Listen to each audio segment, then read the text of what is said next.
انسان اللہ تبارک و تعالیٰ کا بندہ ہے اور اس کا وجود، اس کا دل، اس کی روح، ہر چیز اللہ کے دست قدرت میں ہے۔ جس طرح یہ اپنی مرضی سے دنیا میں نہیں آیا، اللہ تعالیٰ کی مرضی سے آیا ہے، اسی طرح یہ نہیں ہو سکتا کہ جس طرح انسان چاہے اس طرح اس کے اوقات گزریں۔ محنت کرنا، کوشش کرنا، جد و جہد کرنا اس کی ذمہ داری ضرور ہے، لیکن ہوگا وہی جو رب چاہے گا۔ اللہ تبارک و تعالیٰ نے انسانی زندگی میں تمام موسم رکھے ہیں۔ بچپن کا موسم، جوانی کی بہار، بڑھاپے کے اوقات، اپنوں کا ملنا، اپنوں کا بچھڑنا، شادیوں کی خوشیاں اور جنازوں کے غم، یہ سارا کچھ انسانی زندگی کا حصہ ہے۔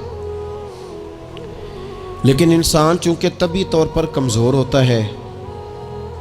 اپنے مزاج کے لحاظ سے بہت ساری جگہوں پہ اس میں ضعف پایا جاتا ہے، تو یہ کرتا یہ ہے کہ جس تسلی کے ساتھ خوشی کو قبول کرتا ہے، اسی طرح کھلے دل کے ساتھ غم کو قبول نہیں کرتا۔ من چاہی زندگی گزارنا چاہتا ہے، حالانکہ من چاہی زندگی تکلیف کا باعث ہوتی ہے، رب چاہی زندگی انسان کو سکون عطا کرتی ہے۔ اللہ تعالیٰ نے انسان کے ساتھ آزمائشیں رکھی ہیں۔ جس طرح اللہ تعالیٰ کی طرف سے ملنے والی نعمتوں کو قبول کرتا ہے، اسی طرح اس کی طرف سے آنے والی آزمائشوں کو بھی کھلے دل سے اسے قبول کرنا چاہیے۔ اور یہ بات درست ہے کہ وما اصابکم من مصیبت فبما کسبت ایدیکم، انسان پر کچھ مصیبتیں وہ آتی ہیں جو اس کے ہاتھوں کے کسب کی وجہ سے آتی ہیں۔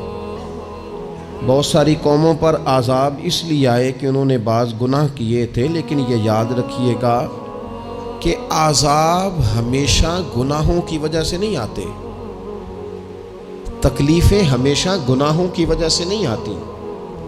انسان دکھوں میں، مشکلات میں صرف اپنی غلطیوں کی وجہ سے نہیں الجھتا، بلکہ نبی پاک علیہ الصلاۃ والسلام نے فرمایا ہے، اللہ تعالیٰ کسی بندے کو کوئی درجہ دینا چاہتا ہے، اس کے اعمال اس طرح کے نہیں ہوتے کہ اسے درجہ دیا جائے، اللہ اسے کسی مشکل میں ڈال کے اس کے درجے کو بلند فرما دیتا ہے۔ بلندی درجات کے لیے، قرب الہی کے لیے، اللہ تبارک و تعالیٰ کی بارگاہ کی معرفت کے لیے بھی مصائب آتے ہیں۔ آپ دیکھیے نا، نبی پاک صلی اللہ تعالیٰ علیہ وسلم نے فرمایا سب سے زیادہ تکلیفیں انبیاء پہ آتی ہیں، اور فرمایا میں اللہ کا محبوب ہوں، انبیاء کا سردار ہوں، میرے اوپر سب سے زیادہ تکلیفیں آئی ہیں، آزمائشیں آ جاتی ہیں، اور رب فرماتا ہے وَلَنَبْلُوَنَّكُمْ بِشَيْءٍ مِّنَ الْخَوْفِ وَالْجُوعِ، ہم ضرور تمہیں آزمائیں گے کچھ خوف کے ساتھ، کچھ بھوک کے ساتھ، وَنَقْصٍ مِّنَ الْأَمْوَالِ وَالْأَنفُسِ وَالثَّمَرَاتِ، ضرور تمہیں آزمائیں گے پھلوں کی اور جانوں کی کمی کے ساتھ۔ اگر تم اس میں ثابت قدم رہے، شکوے نہ کیے، اپنے رب کی رضا پہ تم راضی رہے، تو وَبَشِّرِ الصَّابِرِينَ، اے محبوب پھر جو میری رضا پہ صبر کریں انہیں میری جنت کی خوشخبری بھی عطا فرما دیں۔ ہم تمہیں ضرور آزمائیں گے، خوف بھی، بھوک بھی، مالوں اور جانوں کی کمی بھی۔ مومن کی یہ شان ہوتی ہے کہ وہ کسی بھی موقع پر اپنے رب سے شکوہ نہیں کرتا، کسی بھی حال میں اپنے رب کی شکایت نہیں کرتا۔ نبی کریم علیہ الصلاۃ والسلام نے فرمایا اگر اللہ تعالیٰ کسی بندے کو بیمار کرے اور پھر اس بیماری پر وہ صبر کرے اور آنے والوں سے رب کا شکوہ نہ کرے، تو فرمایا اللہ تعالیٰ نے جو گوشت اسے دیا ہوتا ہے اس سے بہتر گوشت اللہ اسے عطا کر دیتا ہے۔ اگر اللہ تعالیٰ کی حکمت غالب ہو اور تقاضا اس بیماری میں اس بندے کے انتقال کے کر جانے کا ہو، تو فرمایا پھر اللہ تعالیٰ اسے شہادت کا درجہ عطا فرما دیتا ہے۔ آزمائشیں آ جاتی ہیں، انسان پر مصائب آ جاتے ہیں، دکھ آ جاتے ہیں، تکلیفوں کا سامنا بندے کو کرنا پڑ جاتا ہے۔ اب یہ کہ اس میں اپنے دل کو، اپنی روح کو قرار دیا جائے، اپنے آپ کو اللہ کی رضا پہ کھڑا کیا جائے اور ان حوادث کا مقابلہ کیا جائے،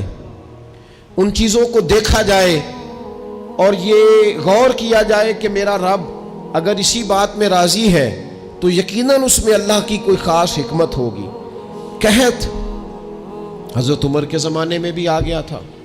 بڑی مشکلات کا سامنا کرنا پڑا۔ تو ان مصائب میں انسان کو تھوڑا سا پہلے تو ہمت کرنی ہے، پھر اس میں کرنے کا جو کام ہے وہ یہ ہے کہ سب سے پہلا کام تو یہ ہے کہ اپنے رب کی بارگاہ میں کھل کے دعا مانگی جائے، اللہ تبارک و تعالیٰ کے حضور التجائیں کی جائیں، دعائیں کی جائیں، رب کریم کو منایا جائے۔ حضرت عمر فاروق رضی اللہ تعالیٰ عنہ کے زمانے میں جب قحط آیا تھا تو حضرت عمر نبی پاک علیہ السلام کے چچا کو حضرت عباس رضی اللہ تعالیٰ عنہ کو لے کے میدان میں نکلے تھے، اور کیا خوبصورت لفظ انہوں نے ترتیب دیے تھے، عرض کرتے تھے مالک پہلے ہم تیری بارگاہ میں محبوب پاک کو لے کے آیا کرتے تھے،